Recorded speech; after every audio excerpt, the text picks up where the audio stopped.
D seat उस सूरत में कि अगर पार्टी हेड ये दरख्वास्त दे कि इन्होंने पार्टी हेड की मंशा के ख़िलाफ़ वोट दिया, लिहाजा इनको डी सीट किया जाए।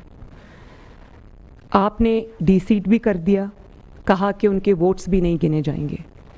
95% जो इंडिपेंडेंट ज्यूरिस्ट्स थे उन्होंने कहा कि ये आइन को, कॉन्स्टिट्यूशन ऑफ पाकिस्तान को रीराइट करने के मुतरादिफ है। और नतीजतन मुस्लिम लीग नून के 25 अरकान इमरान खान की झोली में फेंक दिए और चौधरी शुजात साहब के 10 अरकान PMLQ के, उनको भी इमरान खान की झोली में फेंक दिया गया। मतलब PMLN के माइनस कर दें और PTI के प्लस कर दें। ये कहाँ का इंसाफ है?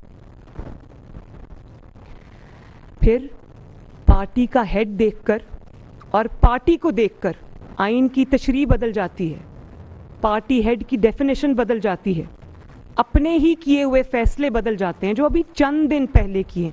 ये कोई 10 साल पुराना फैसला नहीं है, चंद दिन पहले। पार्टी का हेड अगर नवाज शरीफ है, उसके ख़िलाफ़ इकामा जैसे फैसला जो तारीख़ में की रद्दी की टोकरी में जाएगा, उस पे नवाज शरीफ साहब को पार्टी की प्रेसिडेंटशिप से निकाल दिया गया और कहा कि चूँकि प्रेसिडेंट ऑफ द पार्टी या पार्टी का जो सरबराह होता है वो सब कुछ होता है, उसके कहने पे पार्टी चलती है, उसका वोटर्स पे इन्फ्लुएंस होता है, इसलिए नवाज शरीफ साहब से वो सदारत ले ली गई।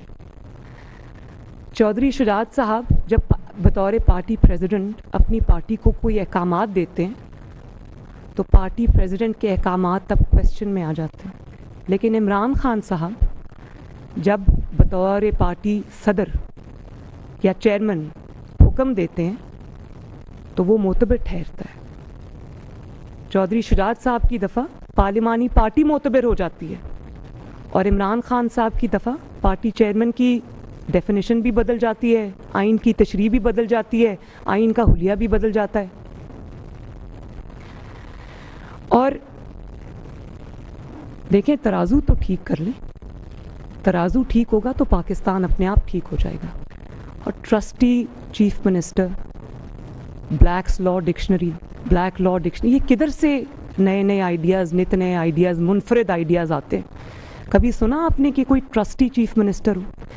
जब से हमज़ा चीफ मिनिस्टर बना है, पंजाब में उसको काम नहीं करने दिया गया।